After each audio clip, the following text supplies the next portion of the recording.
কিছু কাজ আছে না, রাত্রে ঘুমের মধ্যে পেশাব আইছে, আসে না মাঝে মাঝে।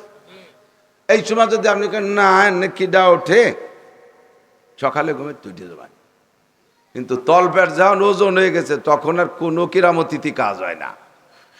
শ্বাসে বিছের নষ্ট হওয়ার ভয় থাকে, লাভ দিয়ে উঠা লাগে কি লাগে না? জম্মের পায়খানা আইছে, সে সময় যদি না থাকবেন না যাবো না শীতের মধ্যে, তাহলে তো বিছের নষ্ট হবে, উঠাই লাগবে। খিদে লাগছে, কিডা খায় দরকার নাই, কষ্ট হবে। এইগুলো কি খাবার সামনে থাকলে না খেয়ে পারবেন? এই কাজগুলো করতে অসুবিধা নেই। লুঙ্গিটা পরবেন, এটা আপনার স্বভাবজাত কাজ, এটা পড়তে কষ্ট নাই। এইরকম শরীরের সাথে স্বভাবের সাথে যে কাজগুলো সেট হয়ে আছে জন্মের পর থেকে নিয়ে, এ কাজগুলো যেমন করতে কষ্ট হয় না, শরীয়তের বিধানকে আপনার স্বভাবের সাথে সেট করে নেন, দেখবেন কোনোটাই কষ্ট হয় না। দাড়ি শুরুতে কাটেন নাই, রয়ে গেছে দাড়ি, এ দাড়ি বয়ে নিয়ে বেড়াবেন, যত বড় দাড়ি হোক, একটু ওজন বলে মনে হবে না, কষ্ট হবে না। আর কাটার অভ্যাস হয়ে গেলে এরপরে শুরু করতে গেলে প্রথমে একটু গলি খালি খাইজো, এরকম দুই দেখ নারকেল কুড়ানোর মতো খাইজো, তিতালে কি খাইজোই খালি। একটু বড় হয়ে গেছে, রাত্রি শুইছে, খেতার ধাক্কা লেগে দাঁড়িয়েটা এসে হেনে নাহের পর পড়ছে, দেশে নাক মুখ জড়ায় চড়, মনে হচ্ছে মশা পড়ছে। রাত বর এই দাড়ির খুসায় মশা মনের মুখে চড়াইয়ে বেহারি বেলাইছে, সকালবেলা দাঁড়িয়ে এত বড় দাড়ি রাহা যায় না, কাটিয়ে গেলা। তা আমরা জীবন ভরে দাঁড়িয়ে রাখলাম, আমাকে তো এরকম চড়াচড়ি ওরা লাগে না। শরীয়ত যদি তবিয়াতে পরিণত হয়, অভ্যাসে পরিণত হয়, তখন ভালো লাগে, কষ্ট হয় না, ঠিক না?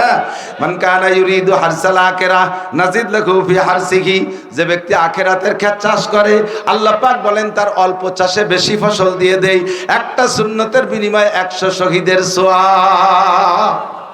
এক ওয়াক্ত নামাজ জামে মসজিদে পড়বেন বাবা, তাহলে আপনার আমলনামায় জামাতের সাথে পড়লে 527 ওয়াক্ত নামাজের সওয়াব ইনকাম করে রাখা দরকার, আছে না নাই?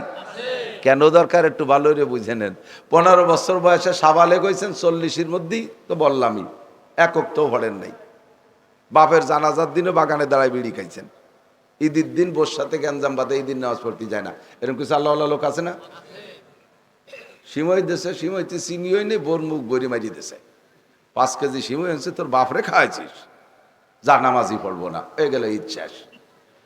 এই ওইরে কুয়োরা ভঙ্গি ওইরে 40 বছর বয়স চলে গেছে, তাহলে 15 বছরে সাবালেগ, 40 বছর পর্যন্ত 25 বছর নামাজ কাজা হয়েছে। কয় বছর?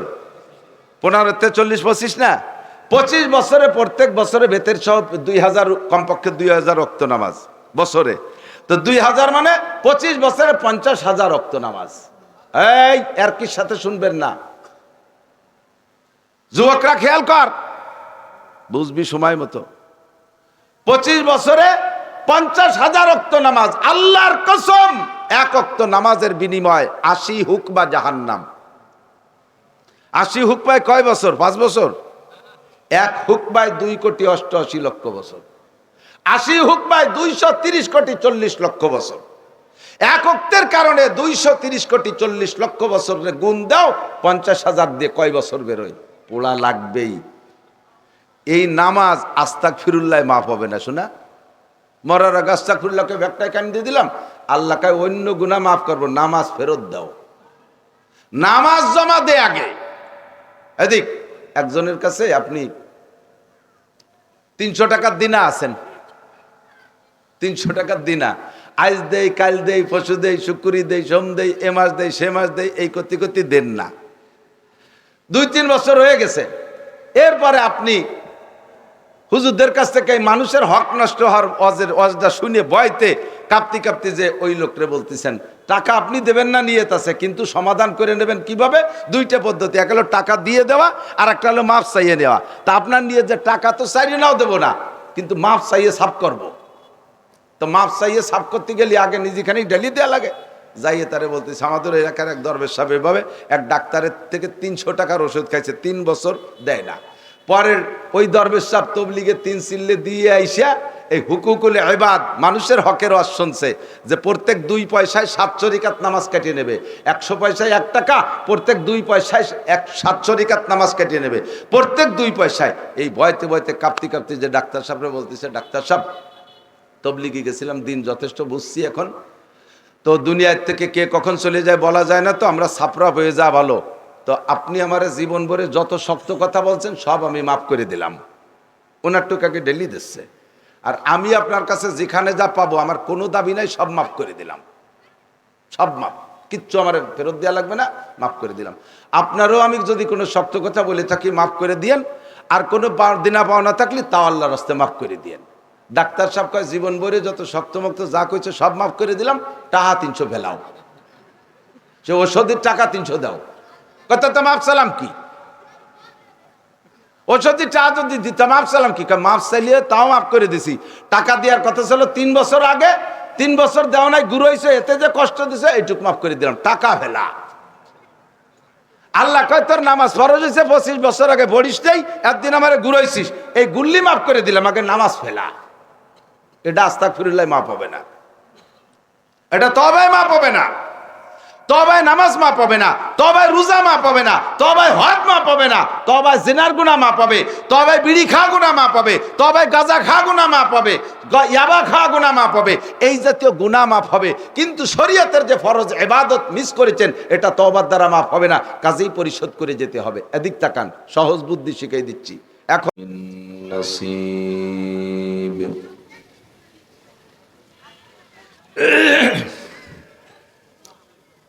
وقال محمد رسول الله صلى الله عليه وسلم اغتنم خمسا قبل خمس شبابك قبل هرمك وصحتك قبل سقمك وفراغك قبل شغلك وغناءك قبل فقرك وحياتك قبل موتك أو كما قال عليه الصلاة والسلام. ثم قال الله تعالى وما الحياة الدنيا إلا قليل وإن الدار الآخرة لهي الحيوان لو كانوا يعلمون. صدق الله مولانا العظيم وصدق رسوله النبي الكريم. سبحانك لا علم لنا إلا ما علمتنا إنك أنت العليم الحكيم. اللهم أرنا الحق حقا وارزقنا اتباعه وأرنا الباطل باطلا وارزقنا اجتنابه. সকলে বলি আমিন।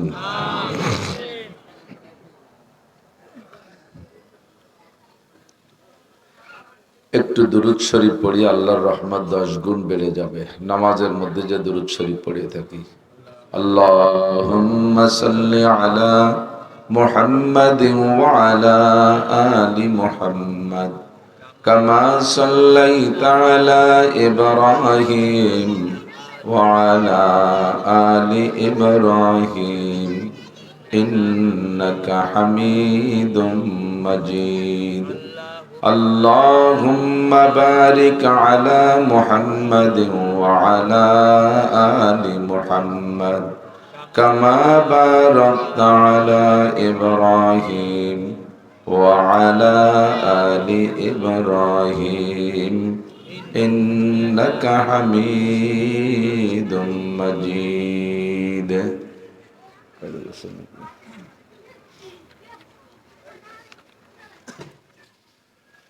ঐতিহ্যবাহী মকরমপট্টি দারুল কুরআন হাফেজিয়া মাদ্রাসা লিল্লাহ বোর্ডিং এর উদ্যোগে আয়োজিত 13তম বার্ষিক ওয়াজ মাহফিল।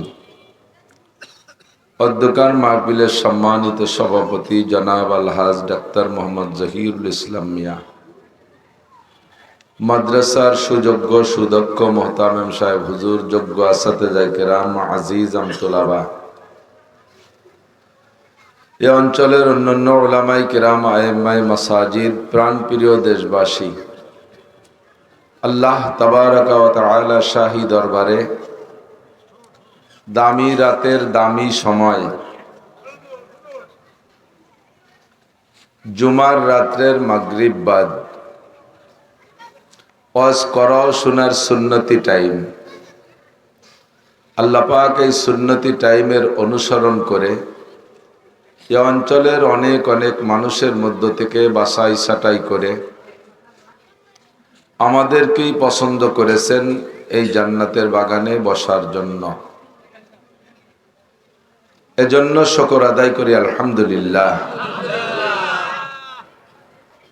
কোরআন হাদিসের আলোচনার মজলিসটা অবশ্যই জান্নাতের বাগান। হাদিসে পরিষ্কার আসছে, হুজুর আলাইহিস সালাতু ওয়াস সালাম বলেন, ইজা মারারতুম মির রিয়াজিল জান্নাহ, যখন তোমরা জান্নাতের বাগানের পাশ দিয়ে যাবে, ফারতাউ, জান্নাতের বাগানের পাশ দিয়ে যখন হেঁটে যাবা, ফারতাউ, ওখান থেকে একটু ফল টল ছিঁড়ে খাও। একেবারে মুখ বন্ধ হয়ে বিড়ি খাতি খাতি চলে যাবা, এটা ঠিক না। জান্নাতের বাগানের পাশ দিয়ে যাবা, জান্নাতের ফল পাকড়া হাতে পাইলে দুইটা ছিঁড়ে খাবা। সাহাবায়ে কেরাম বললেন, হুজুর দুনিয়া আবার জান্নাতের বাগান কোথায়? তো হুজুর বললেন, হেলাকুজ জিকির, যেখানে আল্লাহর বড়ত্বের আলোচনা হয়, শরঈ মাসআলার আলোচনা হয়, কোরআন হাদিসের আলোচনা হয়, ওটাই জান্নাতের বাগান। আর তার ফল কি? ওখানে যা কিছু আলোচনা হবে সেগুলোই ফল। ওর থেকে দুই একটা নিবা, তার মানেই জান্নাতের ফল খাইলে। তো আল্লাহর বড়ত্বের আলোচনা, কোরআন হাদিসের আলোচনা, তো জারি গান, যাত্রা গান, করসা গান, গাজির গান, গুণযাত্রা, বাউল গান, ফাউল গান, দুনিয়ার কনসার্ট, আওয়াজ আওয়াজ, সে জায়গা তো আর আল্লাহর বড়ত্বের আলোচনা হয় না। কাজে ওটা রিয়াজুল জান্নাহ না। এখানে আল্লাহর বড়ত্বের আলোচনা হবে। আল্লাহু আকবার, বলি একবার। আল্লাহ বড়, আল্লাহ সবচেয়ে বড়, এই আল্লাহর বড়ত্ব নিয়ে তো আলোচনা করব। কাজে এটা রিয়াজুল জান্নাহ। আর জান্নাতের ভিতরে হরিপদ, নইলে ঋষি, গৌর গোবিন্দ, ব্যানার্জি, চ্যাটার্জি, ভট্টাচার্য, রমেশ, পরেশ, এরা কি জান্নাতে যাবে? আব্দুর রহমান, আব্দুল খালেক, আব্দুল মালেক, জামাল, কামাল, আসিয়া, আয়সা, ফাতেমা, খাদিজা, রহিমা, মারিয়াম, এরাই তো জান্নাতে যাবে। আর আমরাই তো সেই নামের অধিকারী। কাজেই জান্নাতের বাগানে আল্লাহ তাআলা জান্নাতি মানুষদেরকে ডেকে নিয়ে আসছে, এই হিসেবে আমরা সবাই জান্নাতি বলি আলহামদুলিল্লাহ। রাতটা জুমার রাত, সময়টা মাগরিব বাদ। হুজুর পাক সাল্লাল্লাহু আলাইহি ওয়াসাল্লাম বয়ান করতেন বেশিরভাগ ফজর বাদ আর মাগরিব বাদ। গভীর রাত 1টা 2টা 3টা পর্যন্ত হুজুর ওয়াজ করছেন, একটা হাদিসও কেউ দেখাইতে পারবে না, একটা প্রমাণও দেখাইতে পারবে না, কোথাও নাই। এই নবী আলাইহিস সালাতু ওয়াস সালামের বয়ানের সুন্নাতটা বাংলাদেশে এসে এমন বিপদে পড়ে গেছে, বক্তাকে ফালাই, কর্তৃপক্ষকে পালাই পড়িয়া, খেসড়ির পালাই পড়িয়া, খেসড়ি রান্না হয়নি, হুজুর ওয়াজ করতে চায়। হুজুরের দায়িত্ব দেশে খেসড়ি পাহারা দিয়ে আওয়াজ। হুজুরের ওয়াজ শেষ, কয় যে হুজুর আর একটু করেন, খেসড়ি রান্না হয়নি। কি আর মহা বিপদে পড়ে যায়, মাহফিলও বিপদে পড়ে গেছে, হুজুরও বিপদে পড়ে গেছে, যার কারণে ওয়াজের ক্রিয়াও নষ্ট হয়ে গেছে। ওয়াজের দ্বারা দায়িত্ব ছিল ওয়াজ শুনে নামাজ পড়বে, আর বেশি রাত ওয়াজ হওয়ার কারণে ফজরের সময় ঘুমিয়ে থাকে, নামাজ পড়ে না। সুন্নতের খেলাফ কোনো আমলের মধ্যে বরকত নাই, সুন্নতের অনুসরণে অল্পের মধ্যে বরকত আছে। হুজুর আলাইহিস সালাম এর জন্য হাদিস বলেন, আখলিস দীনাক, দিনকে ফ্রেশ করো, দিনকে ফ্রেশ করো, দিনকে পরিচ্ছন্ন করো, পরিপাটি করো, বাড়াইও না কমাইও না। আখলিস, খালেস করো। খালেস তো বোঝেন, খালেস স্বর্ণ, খালেস দান, খালেস দুধ, সব খালেস আমরা বুঝি। খালেস মানে পিওর। পিওর মানে কতটুক? তার ভিতরে হাসবতাত বিল হবে না, তার ভিতরে বাড়তি হবে না, ছাড়তি হবে না। যতটুক ইসলাম অতটুকের পর আমল করো, অল্প আমলই নাজাতের জন্য যথেষ্ট হইবে। ঠিক কিনা? আপনার সংসারে কটা মাছের দরকার, জাল খেয়াইতে গেছেন, জাল খেয়াইতে গেছেন, মাগরিবের পরেই না জাল খেয়াতে গেলেন, তা আপনার কি জাল সারা রাত খেয়ানোর উদ্দেশ্য না প্রয়োজন পরিমাণ মাছ উদ্দেশ্য? প্রয়োজন পরিমাণ মাছ উদ্দেশ্য না। তা যদি এক খেতে বড় বড় দুটো শৈল পাইয়ে যান, আর শীতের সময় খালি খালি রাতভর খেয়ে বেড়াবেন কে? এক খেতে 2 শৈল পেয়ে গেছি, জাল টাল শুদ্ধ বাড়ি যাইয়ে মাছ দুটে থুয়ে চলে গেলাম চার দোকানে, সপ্তাহ চলবে। তো আমাদেরও মাকসাদ মাহফিল থেকে কিছু জরুরি কথা পাওয়া, এটা যদি আমরা সন্ধ্যার পর পর পেয়ে যাই, কেন ঘুম কামাই করে রাত 2টা পর্যন্ত বসে থাকবো? খেচড়ি যদি কে খাওয়াতে তাহলে বেলা থাকতে রান্না করে হবে, আমরা ইশার পরে খেয়ে দিয়ে বাড়ি চলে যাব। আল্লাহ তাআলা আমাদের আজকের মাহফিলের সুন্নতি টাইম অনুসরণ করে আসার তৌফিক দিয়েছেন, এজন্য শুকর আদায় করি আলহামদুলিল্লাহ। আমাদের সময় কম, প্রত্যেকটা মানুষের সময় কম। ছোট বড় যারা এখানে বসা আছেন সকলকে, এই ছোট, এই নাড়াচাড়া করিস না, শোন, একদিন তোরা বক্তা হবি, মুখস্থ না রাখলে কি কবান শেষে, পড়াপড়ির দিন শেষ, মোবাইল এসে গেছে দেশে, আর পড়বা না, শোনা শুনিও মুখস্থ নেই, আর পড়িয়ে বলা যায় না, শোনা তা বলা যায়, শোনা কথা মনে থাকে বেশি, কথা কোন ঠিক না? পড়িয়ে সংগ্রহ করে বলবেন, দেখবেন যে 1 লাইন বাদ যাচ্ছে, 2 লাইন মিশে যাচ্ছে, এই এলোমেলো হয়ে যাবে।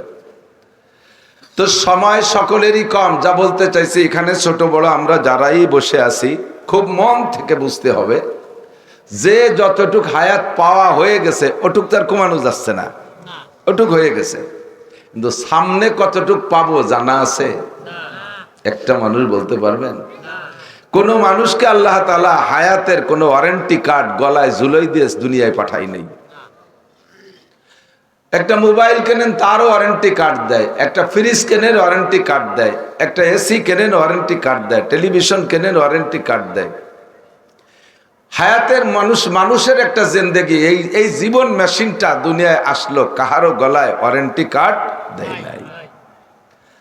দেয় নাই কেন সেটা আল্লাহই ভালো জানে, তবে আমাদের বুদ্ধি দিয়ে যতটুকু বুঝি, যদি আমার মালের ওয়ারেন্টি কার্ড দেশে, নিজের মনে মনে বুঝ আছে যদি মেয়াদের আগে নষ্ট হয় পাল্টায় আনতে পারবো, যদি পাল্টায় নাও দেয়, এটা মাল তো 5 বছর, ও কয় টাকাই বা দাম, আবার কিনে নেব। কাজেই তার মেয়াদ শেষ হয়ে যাওয়ার পর অতটা মনক্ষুণ্ণ হই না। কিন্তু আমার আপনার জন্মের সময় যদি গলায় একটা কার্ড ঝুলিয়ে দিত যে তুমি 60 বছর বাঁচবা, খেয়াল করেন, খুব গভীর খেয়াল করেন, তুমি 60 বছর বাঁচবা, তোমার দুনিয়ার হায়াত 60, তাহলে এই 60-এর ওয়ারেন্টি কার্ডটা দেখে মনের দিক দিয়ে একটা নিরাপত্তা বুঝ নিলাম যে 60-এর মধ্যে মরতেছি না, 60-এর মধ্যে মরতেছি না। কিন্তু প্রত্যেক দিন একবার কার্ড খুলে দিয়ে চিন্তায় দুশ্চিন্তায় অজ্ঞান হয়ে, ওরে আল্লাহ দিয়ে একদিন কমে গেছে, ওরে আল্লাহ দিয়ে 1 বছর শেষ হয়ে গেল, ও আল্লাহ আর কয়দিন চাটপানি, এই হাই ফাই ছাড়তে আপনি ওই টাইমও পুরো করতে নাও পারেন, তার আগে স্টক করে বলতে পারেন।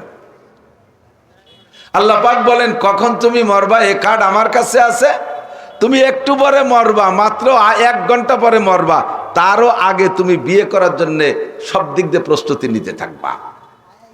1 ঘন্টা পরে তোমার ফ্লাইট আমেরিকা যাবা, তার 1 ঘন্টা পরে তোমার মরণ, তার 1 ঘন্টা আগ পর্যন্ত তুমি বিমানবন্দর দিয়ে ঘুরতেছো, সব ইমিগ্রেশন কমপ্লিট করতেছো, সব ইমিগ্রেশন ওকে, এবার এটা দুনিয়ার আমেরিকার ফ্লাইট না হইয়া তোমার আখেরাতের ফ্লাইট হয়ে যেতে পারে। একটু ভাবেন তো, তাহলে যে হায়াত নিয়ে আমার এত দুশ্চিন্তা, যার কোনো ওয়ারেন্টি নাই, যার কোনো গ্যারান্টি নাই, এনি টাইম এভরিডে, সকাল সন্ধ্যা দিন রাত যে কোনো সময় চলে যেতে পারি। 3-4 জাগ পাট জাগ দেন না, পাট হয় নাকি এদিক, পাট জাগ দিয়েছেন, অন্য কোনো ফসলের চাইতে পাট যখন পুরো জাগ হয়ে যায়, বাইসে না সাত্তিবার লিবারা পাটালার আর হুশ থাকে না। এখন কিষেন কামলা পাচ্ছেন আর নিজে পাটের জাগ নিয়ে বইছেন, এর মধ্যে মাথার মধ্যে আর চক করতেছে, আজরাইল চোখের সামনে দিয়ে ঘুরিয়ে গেছে। আপনি তো কাঁসায় যে পাট বাঁচতি তাহলেই রয়েছেন, আর আজরাইল যদি কানে কানে কয় চাচা কাঁসা খুলিয়ে সারো, আমি কিন্তু আইছি, এই কাঁসা দিয়ে অবস্থায় মরবা না কাঁসা খোলা অবস্থায় মরবা, কোনটা তোমার ভালো লাগে সেইভাবে রেডি হও।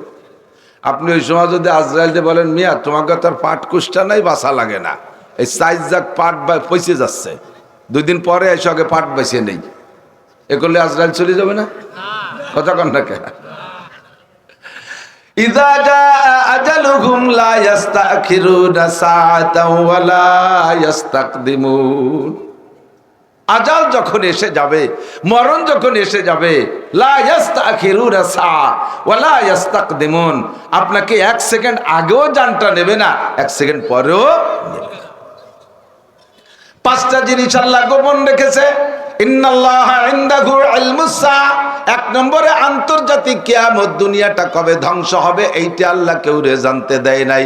এমনকি তার মহাবন্ধু, তার অত্যন্ত প্রিয় বন্ধু বিশ্বনবী মুহাম্মদুর রাসূলুল্লাহ সাল্লাল্লাহু আলাইহি ওয়াসাল্লাম কেউ জানতে দেয় নাই কিয়ামত কবে হবে। দুই নম্বরে ওয়ায়ুনাজ্জিলুল গাইস, কোন মেঘে বৃষ্টি নামবে তার শিওর সংবাদ কেউ দিতে পারবে না।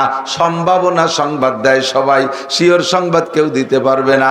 তিন নম্বরে কোন নারীর পেটে সন্তান আছে, ইন্নাল্লাহা ইনদাহু ইলমুস সাআ ওয়া ইউনাজ্জিলুল গাইস ওয়া ইয়ালামু মা ফিল আরহাম, কোন নারীর পেটে কয়টা সন্তান আছে, ছেলে না মেয়ে, বাচ্চা পেটে আসার আগে দুনিয়ার কেউ কইতে পারবে না, এটা আল্লাহ পাক একাই জানে, ঠিক না? বাচ্চা পেটে আসার পরে মেশিন দিয়ে যন্ত্র দিয়ে দেখে বলবা, সেটা তো দেখার পরে, না দেখে বলতে পারবা না। আর আল্লাহ পাক আগেই জানে এই মেয়েটার পেটে বাচ্চা আছে না নাই। চার নম্বরে ওয়ামা তাদরি নাফসুম মাযা তাকসিবু গাদা, একটু পরে কে কি ইনকাম করবা, কে কি খাইবা কেউ কইতে পারবা না। তুমি হাজার নিজের ঘরে নিজে খাবার রেডি করে বলতে পারবা না এই খানা রান্না হয়ে গেছে, প্লেটে নিয়ে বসে আমি খেয়ে শেষ করতে পারবো, এই ওয়ারেন্টি দেওয়ার কায়দা আছে? দামি দামি মাছ কিনে নিয়েছেন আসার সময়, ডাকাইতে আসার সময় আরিসার ঘাটে, দৌলতদিয়ার ঘাটে, মাওয়ার ঘাটে পাইছেন বড় 2.5 কেজি ওজনের ইলিশ, এত বড় পাঙ্গাসেরটা পাইছেন, তারপরে রিঠিয়ে মাছ পাইছেন, খল্লা মাছ পাইছেন, মোটা মোটা চিংড়ি মাছ পাইছেন। আসার পর তো ওই জায়গায় দেখছেন যে পাখি নিয়ে বসে রয়েছে, তা 2 কুড়ি কিনে নিয়ে এসছেন। এরপরে মালিকের আনতে ঢোয়ার সময় এরকম বিলিয়ে কই পাইছেন 2 কুড়ি, তা নিয়ে এসছেন। আইনে বউরে কইছেন যে আজকে জন্মের রান্দা রান্ধো, এক অক্তে খাইয়ে শেষ করে ফেলবো। রান্না বান্না সব শেষ, টেবিলে নিয়ে দস্তারখানে নিয়ে বসছেন। এর মধ্যে আপনার পুরনেরটা কেস, সেই কেস কিভাবে চলতেছে তা জানেন না। হঠাৎ করে র্যাবে বাড়ি ঘিরে ফেলাইছে, ভাত মাখাইয়ে লুকমা নিয়ে মুখের কাছে এনেছেন। এর মধ্যে ছেলেটা এসে আব্বা র্যাবে বাড়ি ঘিরে ফেলাইছে, খাওয়া হবে? ছেলেরা যদি কয় যে তুই যে র্যাবকে ক পরে আর একদিন আসতে, আব্বা হলো খাতি বইছে, চলে যাবে? হ্যাঁ যাবে। বাতের নেলা ভেলায় থুইয়ে 5 দরজায় দিয়ে পায়খানা চালে ছাদের উপর দিয়ে কচড়ির মধ্যে লাভ দিয়ে খালের মধ্যে দিয়ে ডুবোইয়ে বিলির মধ্যে দিয়ে আড়াআড়ি যে 3 মাইল দূরে উঠে যাইয়া সে স্বাস্থ্য বুন বাড়ি যে কয় বুন্ডি তাড়াতাড়ি 1 প্লেট ভান্তা ভাত দে, যা আছে তাই দে। সে ছেলে 4 ভান্তা ভাত কাঁচামরিচ দে।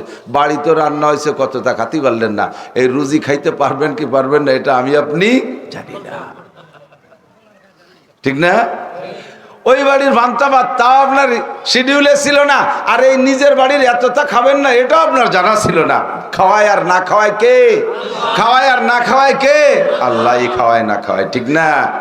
আল্লাহু আকবার। 5 নম্বরে যেটা বলবো, মা তাদরি নাফসুম বিআইয়ি আরদিন তামুত, কে কোন জায়গা কবে মারা যাবেন, কে কোথায় কবে মারা যাবেন কেউ কইতে পারবেন না। তবে যার যেখানে মরণ আছে তার সেখানে যাইতে হবে, যার যেখানে রুজি আছে তার সেখানে যাইতেই হবে। চিজা দমিরা কাসাত জোরে জোর একে আবদানা দেগার খাকে গোর, 2টে জিনিস মানুষকে তার গন্তব্যে নিয়েই ছাড়ে, 2টে জিনিস গন্তব্যে নিয়েই ছাড়ে। একটা হলো রুজি আর রুটি, আর একটা হলো কবরের মাটি। 2টি, রুজি আর রুটি আর কবরের মাটি, এই 2টি জায়গা মতো নিয়েই ছাড়ে, যেতেই হবে। তো আমার অল্প একটু হায়াতের ভিতরে আবার আমাকে আল্লাহ তাআলা দায়িত্ব দিয়েছে, আমার জন্য বিশাল অফার আছে। যুবকরা শোনো, আমার জন্য তোমার জন্য বিশাল অফার আছে।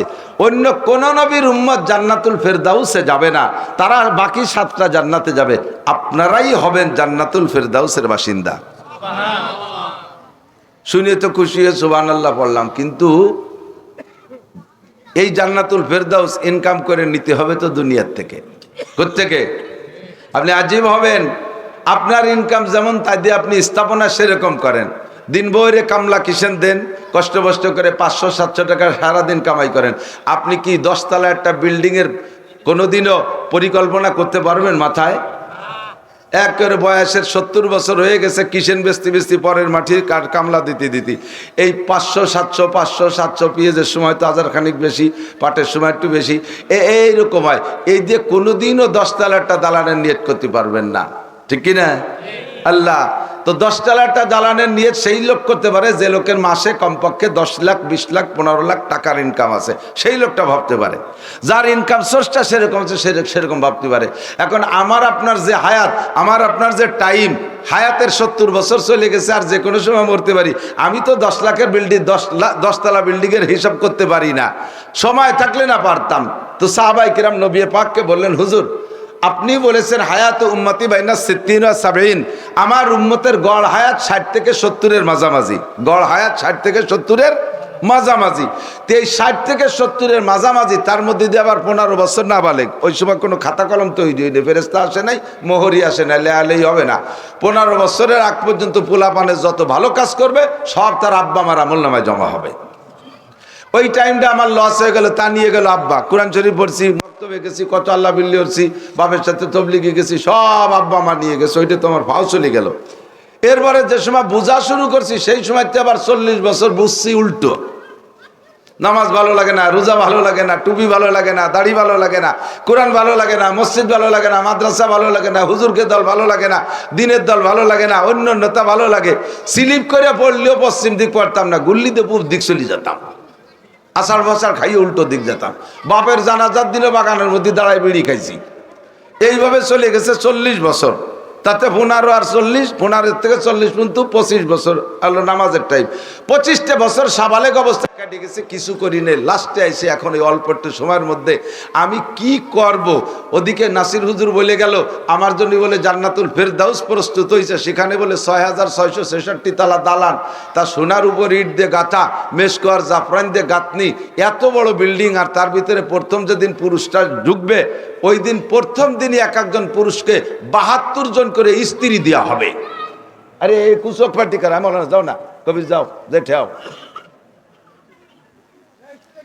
এই জায়গায় কেউ হিসাব করছে নাকি? না কেউ বসে না, কে একটু আগে বসেন দিয়ে না।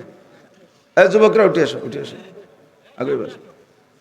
নৌকো বাইতে গেলে দুই পাশে সমান সমান না, এক পাশ কান্ডা দিয়ে গেলে বাগা যায় না, ঠিক না? ফের বাঙ্গায় বসতে আসেন, একটু আগে আসেন। লোক আসতেছে যাকে যাকে, বিভিন্ন জাতের নামাজ পড়ে চাটা খাইয়ে মনে করছে যে হুজুরটা শেষ দিক বয়ান করবে, আজকে ধরা খেয়ে যাবে, জোড়া ধরা। আমরা আগেই সারি চলে যাবো। আসেন, তাড়াতাড়ি আসেন, কাছে আসেন। তো এদিক তাকান, সময়ের হিসাব নেন, সময়ের হিসাব নেন। করবেন কি আপনি? অল্প একটু হায়াত, শুরুতে 40 চলে গেছে।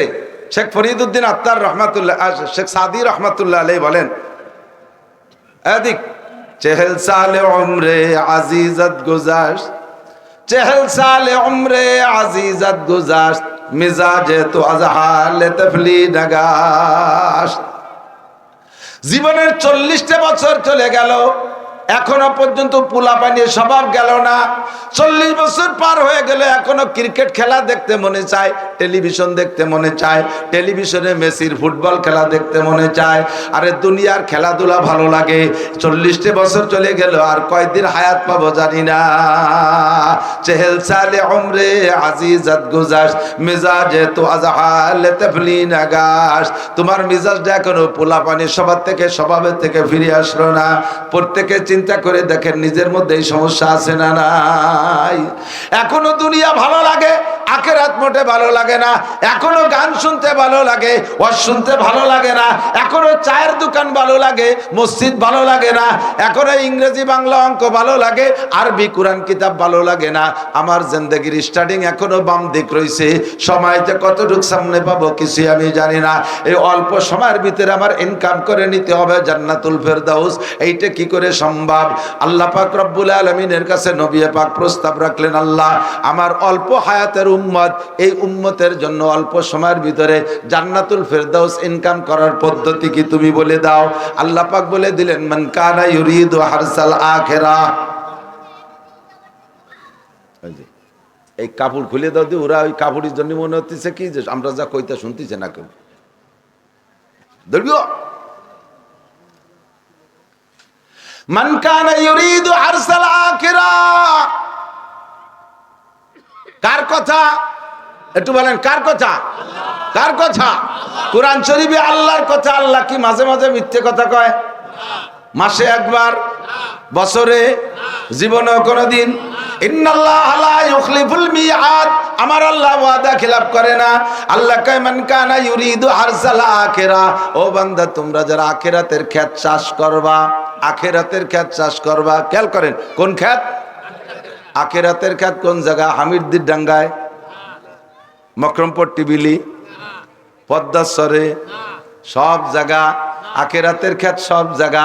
1 নম্বরে আখিরাতের ক্ষেত আপনার বডি, 2 নম্বরে আপনার সংসার, 3 নম্বরে আপনার সমাজ, 4 নম্বরে আপনার অর্থনীতি, 5 নম্বরে আপনার রাজনীতি, 6 নম্বরে আপনার আন্তর্জাতিক নীতি।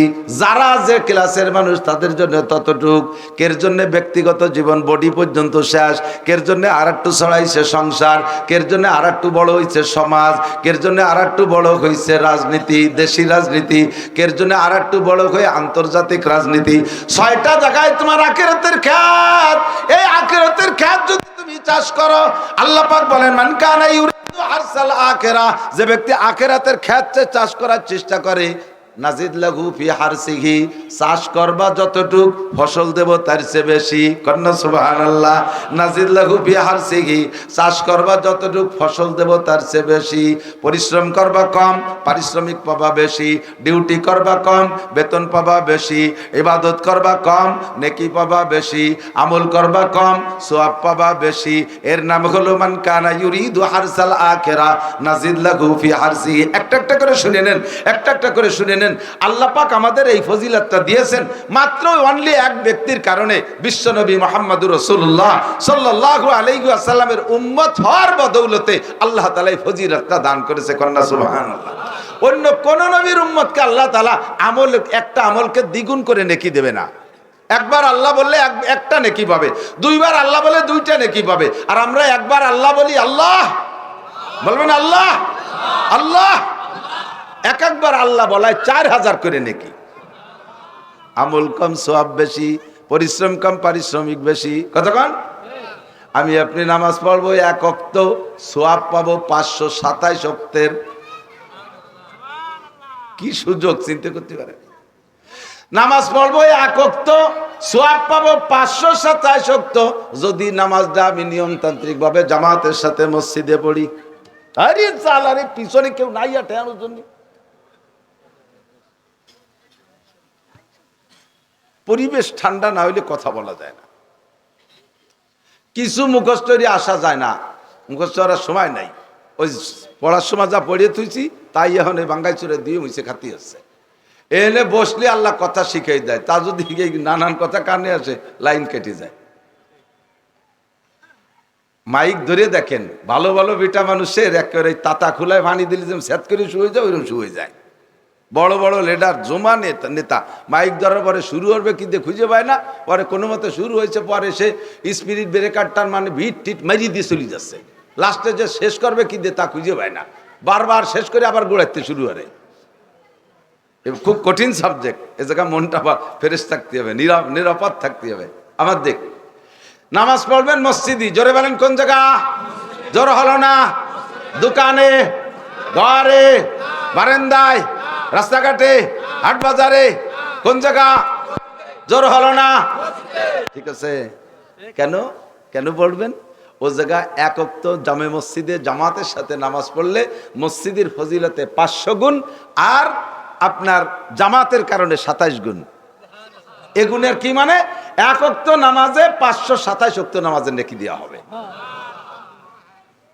মান কানা ইউরিদু হারসাল আখিরা নাজিদ লাহু ফি হারসিহি, তুমি আখিরাতের ক্ষেত চাষ করো, তোমাকে এভাবে বাড়িয়ে দেওয়া হবে। একটা সুন্নতের পর আমল করো, একটা সুন্নতের পর আমল করো। নবী পাক বলেন মান তামাসসাকা বিসুন্নতি ইনদা ফাসাদে উম্মতি ফালাহু আজরু মিয়াতি শাহিদ। যে সময় দুনিয়া থেকে সুন্নতগুলো মিটে যাওয়ার সম্ভাবনা দেখা দেবে মুসলমানদের মুসলমানদের অলসতার কারণে অথবা অমুসলমানদের ষড়যন্ত্রের শিকার হইয়া সুন্নতগুলো বিলুপ্ত হতে থাকবে। বোঝেন দুইটা কথা। একটা হলো সুন্নত বিলুপ্তি হওয়ার 2টা কথা। একটা কারণ হলো মুসলমানদের অলসতা। টুপি না হলে নামাজ হয় না, এ বলার একদল আছে না নাই? খালি মাথায় নামাজ হয়, তুমি টুপি আনলে না, টুপি ছাড়া নামাজ হয় না? হয় তো, তা কবেন কে? টুপি ছাড়া হয়, টুপি ভরলিও তো হয়, তা ছাড়া পড়ো বা কে? পড়িয়ে পড়ো। এ তুই ভ্যান করে নামাজ, কে ভ্যান করলে নামাজ হয় না? এই কয়ে কে একটা তৈরি কুমায়, তোর মুখে দাঁড়িয়ে নাই নামাজ পড়তে, কে দাড়ি ছাড়া নামাজ হয় না, একটা করে কাটে। একজন করছে কি, গেঞ্জিতে পিছনে বাঘের ছবিওয়ালা গেঞ্জি কিনছে, দেখে যুবকদের তো এইগুলো খুব লোভ হয়, একজনের গায়ে একটা কিছু দেখলি সেটার পর লোভ হয়, ওর খুব শখ হয়েছে, তাহলে এই করবে। এখন ওই গেঞ্জি আর কোনো যা খুঁজে না পাইয়া পরে এক আর্টিস্টে ডেকে নিয়েছে, দোস্ত তুই আমার ভিটি রং দিয়ে বাঘ এঁকে দে।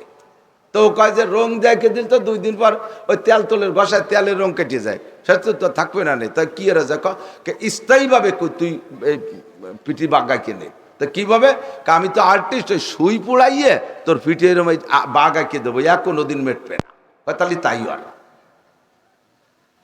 ও যাইয়া পিটি বড় শেওড়া পিঠ, মোটা পিঠ, সুই মোমের মধ্যে সুই পুড়াইয়ে মোমের আগুনি, এমনি খালি সুইতে খোঁচা দিলি সহ্য হয় না। আর তা আবার পুড়ায় যখন লাগাই দিচ্ছে সিলেট, দোস্ত কি এরিস? কয় যে বাঘ আঁকতেছি। তা বাঘের কি আঁকতেছিস? কয় ল্যাস দিয়ে শুরু করছি। কয় ল্যাস বাদ দিয়ে বাঘ হয় না? কথা যদি কইস বাদ দিতে হবে, তাহলে দিলাম বাদ, ল্যাস থাক। ফিরে আবার সুই পুড়ায় লাগাইছে, দোস্ত কি এরিস? কয় ঠ্যাং আঁকতেছি বাঘের। কয় ঠ্যাং ছাড়া বাঘ হয় না? তা যদি কইস হয় তাহলে ঠ্যাং বাদ দিতে হয়। ফিরে আবার বুড়ায় লাগাইছে, দোস্ত কি এরিস? কয় বাঘের পেট আঁকতেছি। কয় পেট ছাড়া বাঘ হয় না? এইভাবে যে জায়গায় সুই লাগায় সে জায়গায় ব্যথা হারে, আর সেইটা বাদ দিয়ে বাঘ আঁকতি, সে সময় বাঘ থাকবে? টুপি ছাড়া নামাজ, দাড়ি ছাড়া নামাজ, জুব্বা ছাড়া নামাজ, পাগড়ি ছাড়া নামাজ, পায়জামা ছাড়া নামাজ, লুঙ্গি ছাড়া নামাজ, সব করতে করতে ল্যাংটা হয়ে যাবা, লাস্টে যে তোমার নামাজও থাকবে না। এলো অলসতা, মেসাক দাঁত একটা কিছু মাছ লি হলো, সাইডে ডলি তো হয়ে গেল, বিরাজ করলে হবে না? মেসাক দিয়ে কি দরকার? 1 কোটি টাকা দামের বিরাজ আর 50,000 টাকা দামের পেস্টে যদি দাঁত মাজো, আল্লাহর কসম আইকন নেকি হবে না। আইকন পর্যন্ত একটার অর্ধেক আইকন কয় আমাকে দিন, অর্ধেক নেকিও হবে না, পুয়া নেকিও হবে না, সিকি নেকিও হবে না, জাররা নেকিও হবে না। বিরাসের দাম 1 কোটি টাকা, পেস্টের দাম 50,000 টাকা। যত দামি পেস্ট আর বিরাস হোক, তোমার হতে নেকি হবে না। আষ্টাল গাছের একটা ডাল ভাঙ্গা তুমি মাপ মতো ওই বিঘেতের 1 বিঘেত বানাইয়া তুমি মোহাব্বতের সাথে নবীর সুন্নতের নিয়ত কইরা 3টে ডলা দিবা মুখের মধ্যে, তোমার আমল নামায় 100 শহীদের সওয়াব দেওয়া হবে। মান কানা ইউরিদু হারসাল আখিরাহ নাজিদ লাহু ফি হারসিহি, যে ব্যক্তি আখিরাতের ক্ষেত চাষ করে, আমল কম তার নেকি বেশি, পরিশ্রম কম তার পারিশ্রমিক বেশি, ইবাদত কম তার নেকি বেশি। আল্লাহ পাক কেমন ব্যবস্থা রেখেছে।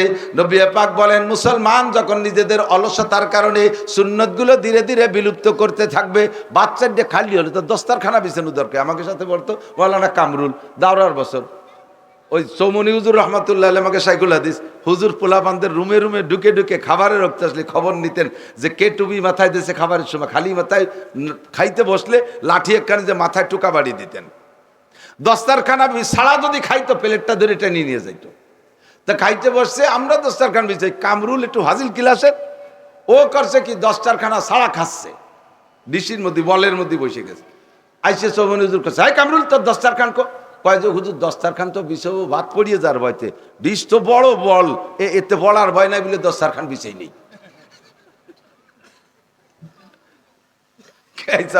বাজিল হুজুর আইসে দিয়েছে, কয় বেটা পড়ুক আর না পড়ুক দস্তারখান নবীর সুন্নাত।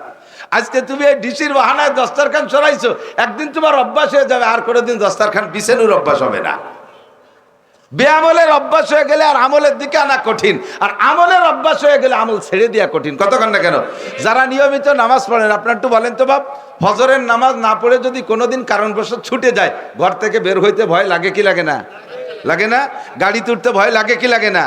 কোনো কারণে কোনো এক ওয়াক্ত নামাজ ছুটে গেলে বাড়ি থেকে বেরোইতে ভয় লাগে, মনের মধ্যে খুব সন্দেহ হতে থাকে, আজকে যে কাজে হাত দেবো বরকত হবে না, আমি নামাজ পড়ি নাই, নামাজ ছুটে গেল, অস্থির লাগে।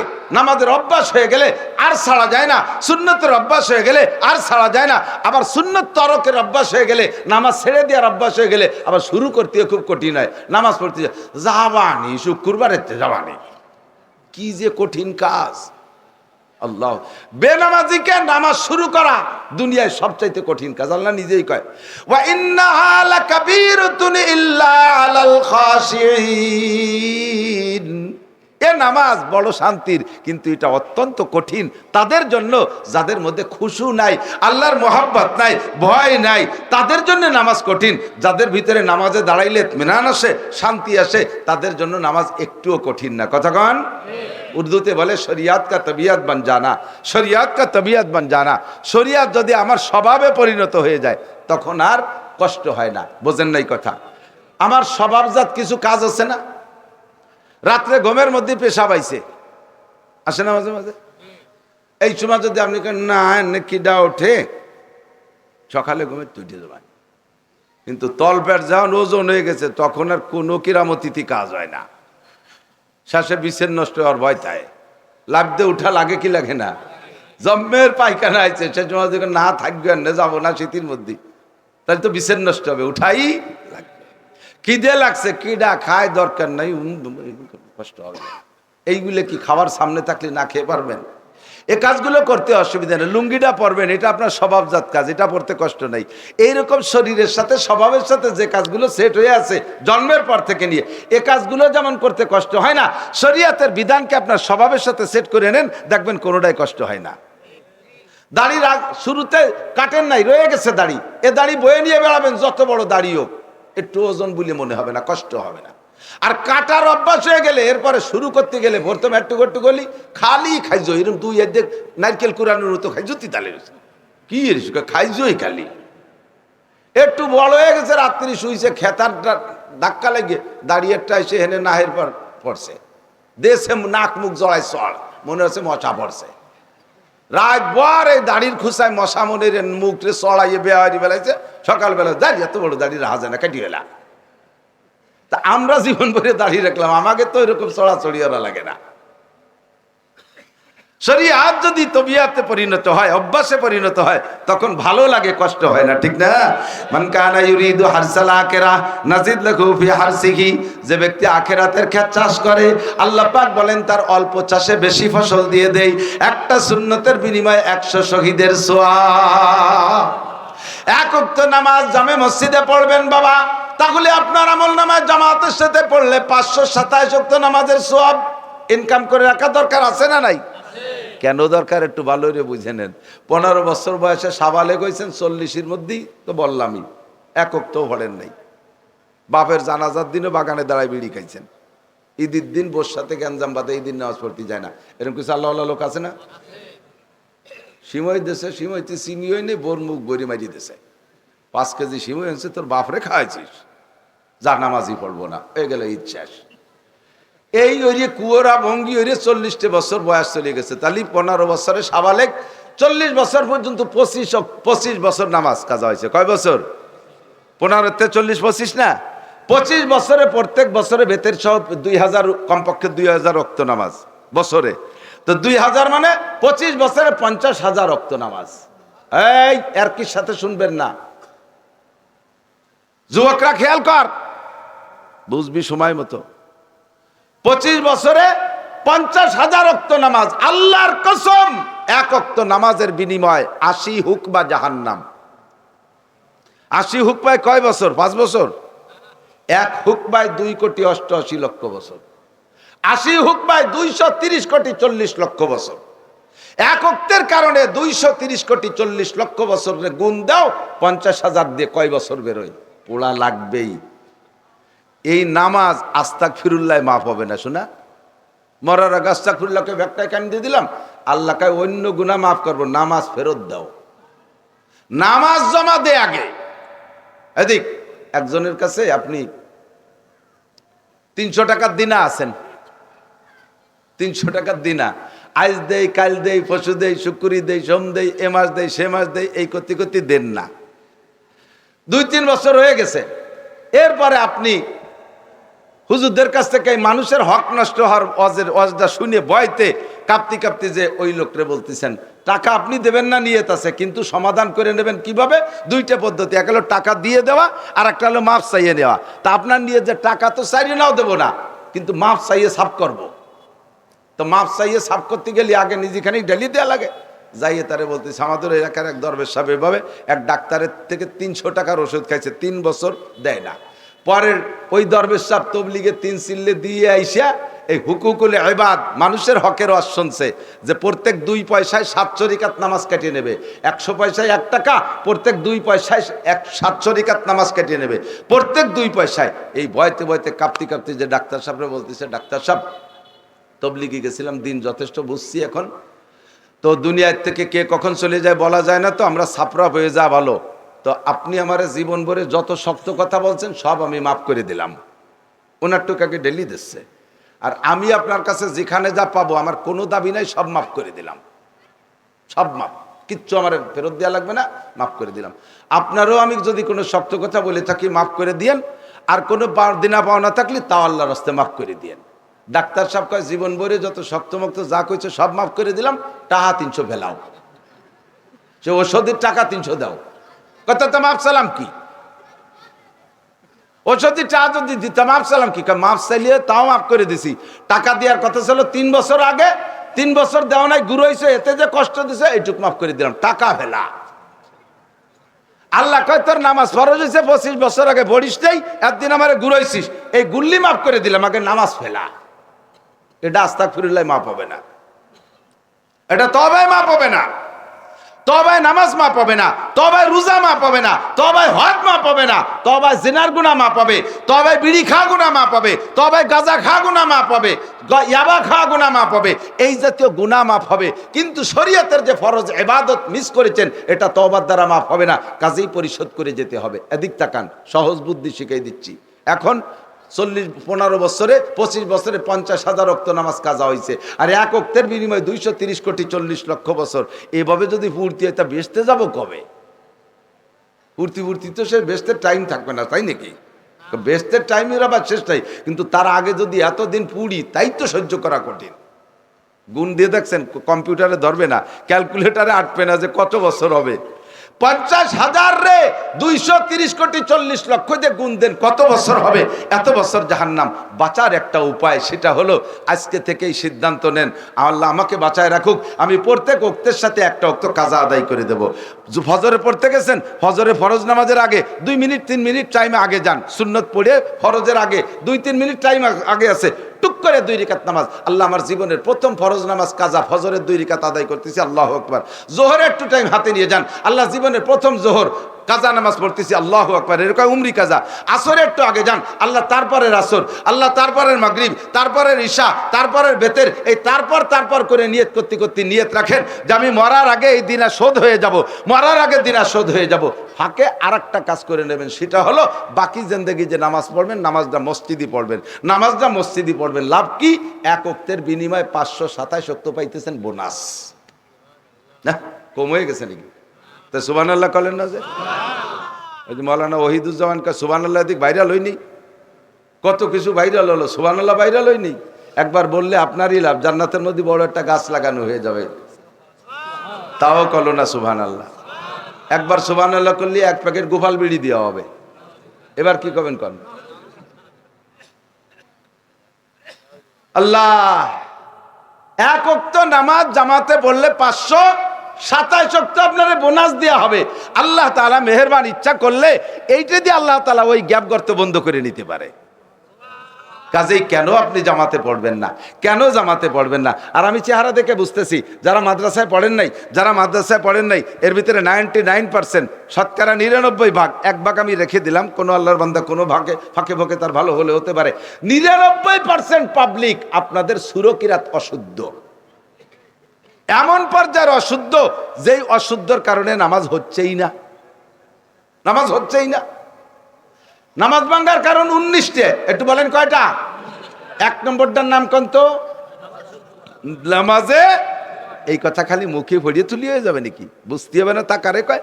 নামাজে কেরাত অশুদ্ধ পড়া, নামাজে অশুদ্ধ পড়া, শুধু কেরাত না, আরো যা আছে তার মধ্যেও এমন অশুদ্ধ পড়েন যাতে নামাজ তো দূরের, নামাজ ভাঙ্গা তো দূরের কথা, নামাজ ভাঙ্গে যদি ক্ষান্ত হতো তবুও একটা কথা ছিল, আপনারে বেঈমান বানাই ফেলাই দেয়। দোয়া কুনুত আপনি পড়েন, অনাশ করুকা, পড়েন অনাশ করুকা ওয়ালা নাকফুরুকা, এ জায়গা যদি লারে না টাইনা ওয়ালা নাকফুরুকা, লারে একালিফ না টাইনে কন ওয়ানাশকুরুকা ওয়ালা নাকফুরুকা, তাহলে কি হয়েছে জানেন তর্জমা?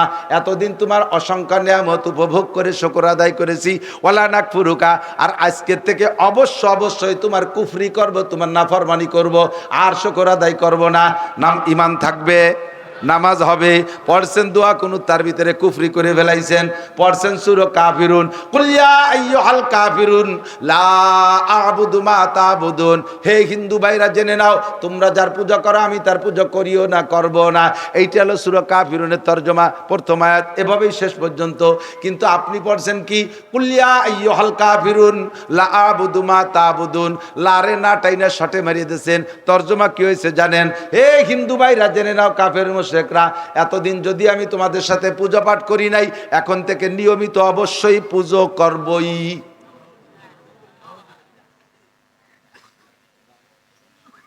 আপনার মনের অজান্তে আপনি মুশরিক হয়ে যাচ্ছেন, আপনি কাফের হয়ে যাচ্ছেন। আপনি হয়তো বলবেন, হ্যাঁ দিক, আপনি হয়তো বলবেন আমি ভুল যদিও পড়ি, আসলে কি আমি মূর্তি পূজা করি নাকি? তো আরবি বাড়ি নেই তাই ভুল ভরছি, তা ভুল পড়লি আমি কি মূর্তি পূজা করতে যাচ্ছি নাকি যে আমি এই কলি কাফের হয়ে যাব? একটুক বলি কি হবে? যদি এই মুখের বলি কিছু না হয়, তাহলে আপনি আর একটা জায়গা ফতোয়া দেন, এদিক তাকান। আপনার মার পেটে আপনি জন্ম নিয়েছেন, এর মধ্যে কি সন্দেহ আছে? বাপ নিয়ে সন্দেহ থাকলে মা নিয়ে সন্দেহ নাই, ঠিক কি না? তাহলে মা আপনার মা হয়, এর মধ্যে তো আর কেউ মুস্তি পারতেছে না, এমনি মোহাব্বত করে বাবি করে ডাক দিলেন, ও বড় ভাবি আপনার মা রে,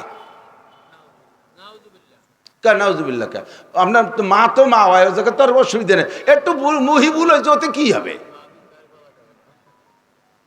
বউ আপনার বউ হয়, বউ হিসেবে ব্যবহার করতেছেন, এমনি মোহাব্বত করে বলেন যে মা একটু এদিকে আসো, ভুল হবে? ভুল হবে না? ভুল হবে না? তাহলে মুখের বুলি যদি এ জায়গাও ভুল হয়, তাহলে ও জায়গাও ভুল হবে। মুখের ভুলে এ জায়গা ভুল হলে ও জায়গা ভুল হবে। ও মুসলমান, খেয়াল করো না, চার দোকানে বসে গাপসাতি থাও সারাটা দিন, সময় লাগাও, জীবন ভরে নামাজ পড়ে জাহান্নামে যাবা নিশ্চিত, যাদের সুরকিরাত অশুদ্ধ। তেলে তেলে কানে শুনেন না, ভাইরাল হওয়ার দিন আমার শেষ, 55 বছর বয়স হয়ে গেছে, বুড়োর দিক চলে গেছি, যে কোনো সময় ডাক এসে যাবে। ইয়ং বক্তারা নতুন যারা, তারা সাইজে গুজে আবাক আই দিয়ে এসে সুরতাল দিয়ে গজল টজল দিয়ে ভাইরাল হয়ে যাচ্ছে, আমার ভাইরালের দিন শেষ। উচিত কথাগুলো কয়ে যায়, একটু মনে রাখেন, যদি নামাজের বিনিময়ে জান্নাতে যেতে চান, নামাজটাকে আগে সঠিক করেন, নামাজটা ঠিক করেন। আজকে বিগত যে নামাজ যতদিন যা পড়ছেন, ও কিছু খাতায় লেখে নাই, ও নিয়ে আপনার চিনতে করা লাগবে না, ওই দিয়ে ভেস্তেও যেতে পারবেন না, ও নিয়ে চিনতে লাভ নাই, এক মিনিটও ভেস্তে যেতে পারবেন না। যা নামাজ পড়ছেন সুরকিরাত যাবেন, এই কামত চলিত টের ভাই, আল্লাহু আকবার, আল্লাহু আকবার, আশহাদুল্লাহ ইল্লাল্লাহ, আশহাদুল্লাহ ইল্লাল্লাহ, আয়ুলাতের সালাহ, আয়ুলাতের সালাহ, আয়ুলাতের ফালাক, শুনছেন এই কামত? আমি নিজে কানে শুনছি, বানাই কই না, যে আইসা কাইসা এই কামত। তোমার ইকামতে যদি এই চেহারায়, তোমার আলহামদুলিল্লাহ কি চেহারা তা আমি ভালোই জানি, তুমি কুলুসুর কি ঘোড়ার ডিম বড় তাও বুঝিয়ে ফেলাইছি, ওই দিয়ে কিচ্ছু হয় না, শয়তানে তোমার দ্বারেও আসে না, শয়তান কয় তুই জাভারিস ভর্তি থাকতে আর একটা দ্বারে যাই বসে রে, নষ্ট নষ্ট দিয়ে শিখে। এই নামাজ দে এদিক, নো ডাউট, এই নামাজ দিয়ে 1 সেকেন্ডও বেসতে যেতে পারবেন না, পিছনে যা পড়তেন সব শেষ। এখন এই শেষে দেশে আনতে হলে, এই শেষে দেশে আনতে হলে একটা বুদ্ধি আছে, সেটা হলো আজকে এক্ষুনি প্রতিজ্ঞা করতে হবে, আগামীকাল সকালবেলা বুড়ো দুড়ো যাই হই না কেন, কালকে একখান নাদিয়া কায়দা কিনবো, একখান সেভারা কিনবো, কিনে সংশ্লিষ্ট মসজিদের ইমাম সাহেব অথবা এই মাদ্রাসার হুজুরদের সাথে যোগাযোগ করব, হুজুর মরার আগে একটু বাঁচান, হুজুর মরার আগে একটু বাঁচান, আপনাকে আমি 500 টাকা দেবো, আমি গরিব মানুষ, আমার একটা টাইম 10টা মিনিট সময় দেন, আপনি মাত্র 2 মাস সময় মেহনত করবেন, মাত্র 2টা মাস সময় মেহনত করবেন, আল্লাহর কসম দিয়ে বলতে পারে আপনি কোরআন শরীফ শুদ্ধ করে পড়া শিখে যাবেন। আর কোরআন শরীফ শুদ্ধতে আপনার নামাজটা শুদ্ধ, নামাজ শুদ্ধতে নামাজের 5টা ফলাফল, নামাজের কোরআন এবং হাদিসের দৃষ্টিতে 2টা দিক আছে, একটা হলো হাদিসে বলছে 5টা পুরস্কার, আর কোরআনে বলছে আর একটা লাভ। কোরআনে বলছে ইন্নাস সালাতা তানহা আনিল ফাহশাই ওয়াল মুনকার ওয়ালা যিকরুল্লাহি আকবার। নামাজ হলো, এই যুবক আমার দিক, নামাজ হলো এমন একটা তাবিজ যা গলায় ঝুলাইলে সব রোগ শেষ হয়ে যায়। নামাজ এমন একটা টিকা, যেই টিকা নিলে মানুষের ইমানের দেহের মধ্যে কোনো প্রকার রোগ ঢোকে না। নামাজে সুদের থেকে ফিরায়, নামাজে ঘুষের থেকে ফিরায়, নামাজে চুরির থেকে ফিরায়, নামাজে জিনার থেকে ফিরায়, নামাজে আইলখুসার থেকে ফিরায়, নামাজে দুধে পানি দেওয়ার থেকে ফিরায়, নামাজে ব্যারাকের থেকে ফিরায়, নামাজে গ্রামীণ ব্যাংকের থেকে ফিরায়, নামাজে দাড়ি কাটার থেকে ফিরায়, নামাজে বিড়ি খাওয়ার থেকে ফিরায়, তাড়ি খাওয়ার থেকে ফিরায়, গাঁজা বা খাওয়ার থেকে ফিরায়, অকথ্য ভাষায় গালাগালি করার থেকে ফিরায়, নামাজে যত অন্যায় আছে সমস্ত অন্যায় থেকে নামাজে ফিরায়। এই নামাজের এই কাজটা তোমারে করতে দাও। এখন নামাজটাকে আগে ভালো করো, তাহলেই নামাজে কাজ করবে। তোমার নামাজই তো হয় না, তা তোমার আকামাতে ফিরেবে কি? কাজেই তুমি নামাজ পড়ে দুধি পানি মিশাও, কাজেই তুমি নামাজ পড়ে আসরে পরে যে টেঙ্গি একখান আইল খুঁজতি তালে থাও। বুড়ো মানুষ আইল খুঁজা বুড়ো আছে না, এদিক জীবন বই আইল খুঁজা স্বভাব। ছেলেরা রিটায়ার্ড করে দিয়েছে, আব্বা এই বুড়ো কালে আর ক্ষেত খামারে যাবেন না, কত টাকা লাগবে? আমরা 3 ভাই ফ্রান্স থাকি, আপনার যত টাকা লাগবে। মাঠে ঘাটে যাবেন না। কিন্তু কৃষি ফ্যামিলির বুড়ো ওনার তো এই কাজ করতে করতে স্বভাব হয়ে গেছে, মাঠে না গেলে সহ্য হয় না। আসরের নামাজ পড়ে পাগড়ি একটা বাঁধে তসবিয়া গাছ আছে, ওই যে ছোট কুপা একখান নিয়ে মাঠের জমির মাঝখান যে কত বোন তাতে কোপ দেয় না, আইল খুঁজবে, খালি আইল বড় বানাবে। আর কবে কবে জিকির, সুবহানাল্লাহ, আলহামদুলিল্লাহ, আল্লাহ কো জিকিরি জিকিরি কো। এই কুবাই কামাইয়া 30 বছর এই আকাম করে জমি বেচার সিদ্ধান্ত নেছে। যে কিনতেছে সে কয় কাকা মাপে যাবে কি ঠিক আছে? কয় বাবা কইছি 10 কাঠা কিনে নে, মাপতে গেলে 2 কাঠা ঢুকে যাবি। আজ 30টে বছর আইল খুশি, 2 কাঠা বেশি ছাড়া কম হয় না আমার জমি। প্রত্যেকটা জমির এই একই অবস্থা আমার। কি মনে করিস? 30 বছর জিকির ফিকিরে জিকির আইল টেলি, অথচ আসরের নামাজ পড়ি যে কুপায়, আসরের নামাজ পড়ি যে আইল কুপায়। গাছ লাগাতে গেলে বাড়ির মধ্যে নিজের জায়গায় গাছটা লাগায়, গুড়া কাজ করে ভাসের বাড়ির দিকে মাথা দিয়ে দেয়। কুজলো বুড়ো, কুজলো বুড়ো ক্রিমিনাল আছে না, এরকম আছে না? আবার নামাজ পড়ে, আবার নামাজ পড়ে, আবার তবলিগি যায়।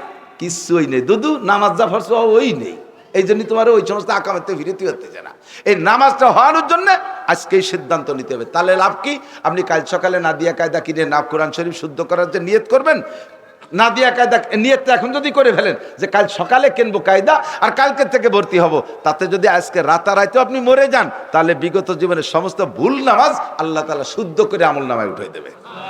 এই একটা দরজা মাত্র খোলা আছে, আর বিকল্প নাই। মুহাদ্দিস সাহেব হুজুরকে শুনিয়ে দেন, এই একটা দরজা খোলা আছে, আর কোনো বিকল্প নাই। আর 2 নম্বর হলো বাকি জীবনে একা নামাজ পড়বো।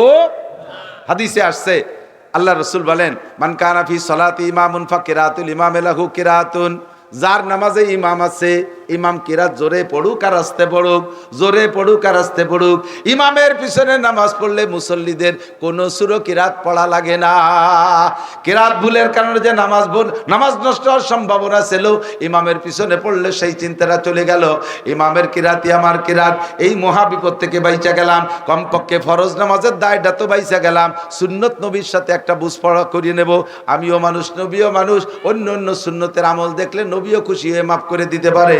তবে ফরজ নামাজ আল্লাহর হক, এইটা আমরা জামাতে আদায় করব। রাজি আছি ইনশাআল্লাহ? জোরে বলেন রাজি আছেন?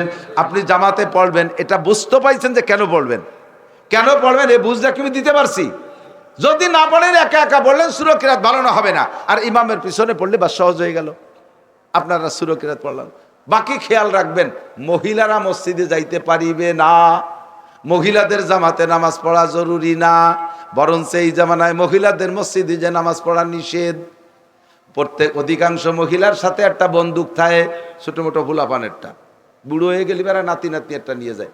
মসজিদে যাবে নামাজ পড়তি, ওটা আঁকবে, মতবে, পেশাব পায়খানা করে ঘোলাফোলা করবে, কানবে, কেরাবে, উল্টো পাল্টা করবে, এই চকলেট খাই মারামারি কামলা কামড়ি করবে, দুনিয়ার জয় জামালা করে আরবিটিকে নামাজ শেষ করে ফেলাই দেবে। এই জন্য মসজিদে যাবে না। 2 নম্বর, এ জামানায় ফিতনার জামানা, যাতায়াতের পথে অ্যাক্সিডেন্ট হতে পারে। দিনে কয়েক তো হোক আর না হোক, কমপক্ষে ফজর আর ইশায় দুর্ঘটনা ঘটতেই পারে। সারা জীবনের জামাতে নামাজে যে নেকি, একটা দুর্ঘটনায় সব শেষ করে ফেলাই দেবে। এই জন্যই মহিলাদের ওখানে যাওয়ার দরকার নেই। মহিলারা ঘরে নামাজ পড়বে। মসজিদে নামাজ পড়লে যে পরিমাণ সওয়াব হয়, মহিলারা ঘরের নির্জন কক্ষে নামাজ পড়লে তার চেয়ে 5 গুণ বেশি সওয়াব হয়। মহিলাদের সব ইবাদত গোপনে হইতে হবে, খুব নিরিবিলি হইতে হবে। বাড়ির মধ্যে দিয়ে হাঁটবে, তাও পায়ের আওয়াজ যেন জোরে না হয়, শরীরে যেন জাকুনি না লাগে, অলংকারের আওয়াজ যেন ওয়ালের বাইরে থেকে শোনা না যায়, এমনভাবে বাড়ির মধ্যে হাঁটবে। আর সেখানে মহিলারা যদি না জিকির করে, তাও জিকিরের শব্দ যেন কেউ না শোনে, তিলাওয়াত করবে তাও কেউ না শোনে। মহিলা কোরআন শরীফ তিলাওয়াত করতেছে, তিলাওয়াত দেয় জোরে জোরে সুর দিয়ে ভরতেছে, বাইরের রাস্তায় দিয়ে বিটারা যাইতেছে, তারাই তিলাওয়াত শুনিয়ে দাঁড়ায় গেছে ঝিমধুরি, ওরে বাবা দাউদ নবী কি জাবুর পড়তেছে নাকি, এ কিরা রে, হয়তো নানটুর বউ, তুও কইছে কিন্তু নানটুকেও থাকলে সেই জন্য আবার খাইবো না।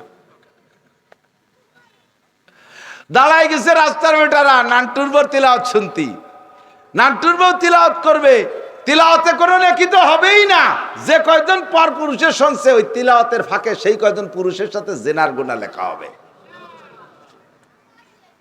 বয়ান করে ঝাঁকা নাকা, তালিম বসায়, তালিম করে এক মহিলা বয়ান করতেছে, মহিলারা তো শুনতেছে, রাস্তার বেটারাও দাঁড়ায় গেছে। যত বেটা শুনবে বহিরাগত বেটারা, সমস্ত বেটাকের সাথে আপনার জিনার গুনাহ লেখা হবে। জিকির করবেন বাহিরের পুরুষে যদি শোনে, তাহলে ওই একই মাসালা, আপনার জিকিরে তো নেকি হবেই না, বয়ানে তো নেকি হবেই না। মহিলারা একটু তালিম করে লাস্টে সলাতুত তসবির একটা প্রশিক্ষণ দিয়ে ইমামতি করে। মহিলাদের প্রশিক্ষণগত ইমামতিও জায়েজ নাই, প্রশিক্ষণগত ইমামতিও জায়েজ নাই। মহিলারা কোনো নামাজে ইমামতি করতে পারবে না। আল্লাহু আকবার। শরীয়ত বুঝতে হবে, যা মানতে হলে জানতে হয়, মানতে হলে জানতে হয়। যা বলতে চাইছি সেটা হলো, মান কানা ইউরিদু হারসাল আখিরা, মনে আছে নাকি?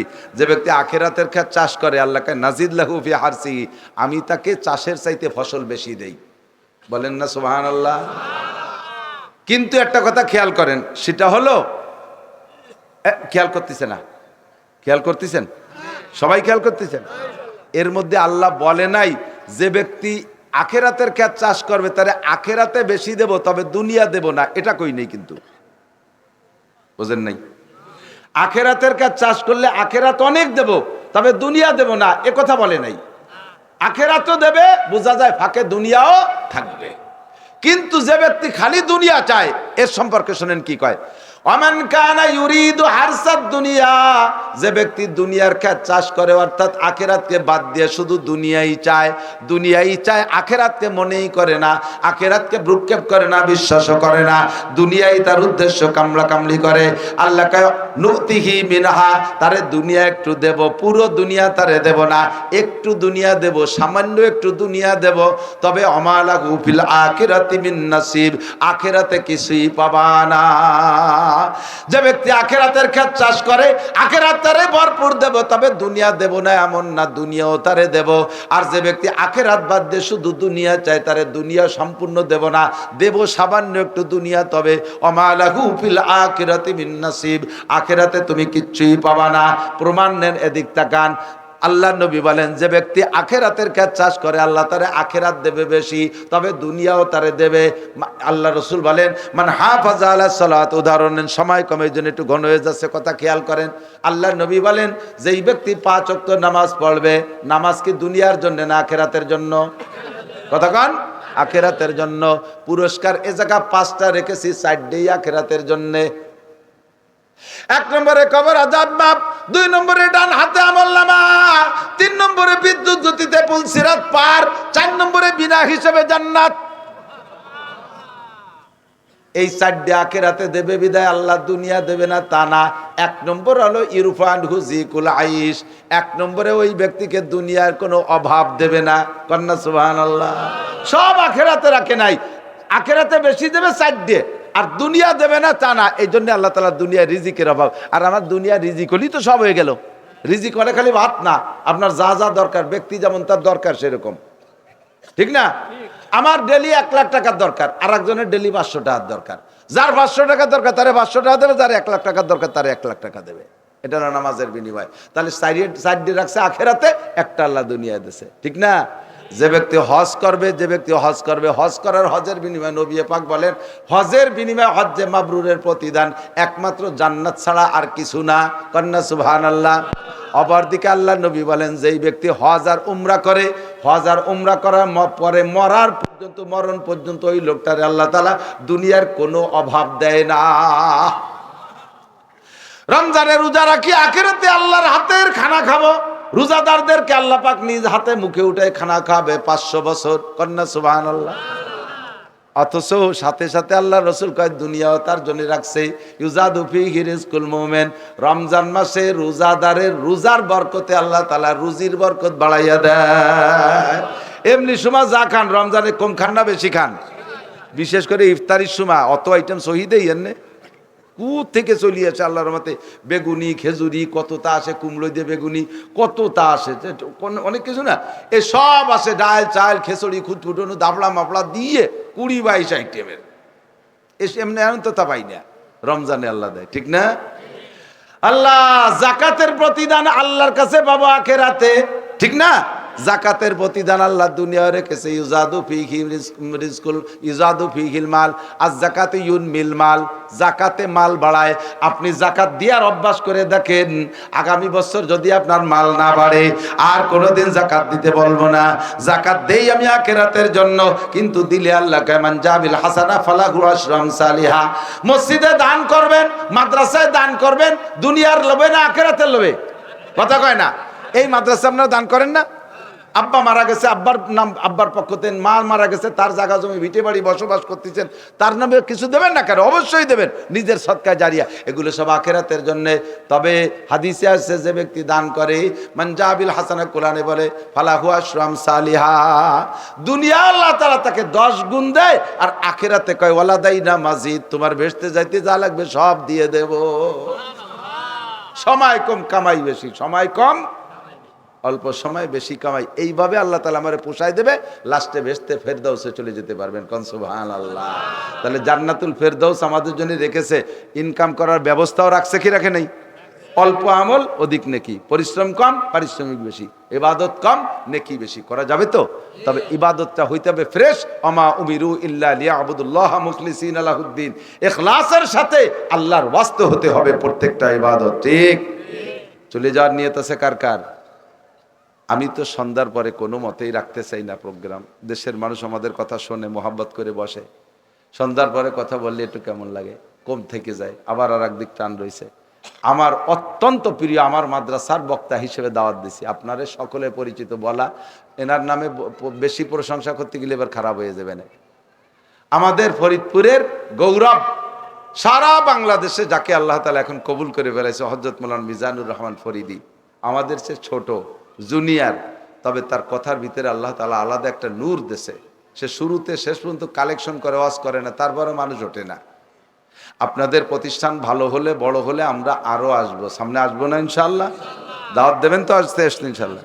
তা আপনাদের দাওয়াতও রাখবো, আমার দাওয়াতও রাখবেন। হযরত মাওলানা মিজানুর রহমান ফরিদি সাহেব এক্ষুনি বয়ান করবে, এখনই না, এখনই বয়ান করবে, উনার পরে নামাজ হবে। এই জন্য একজন মানুষের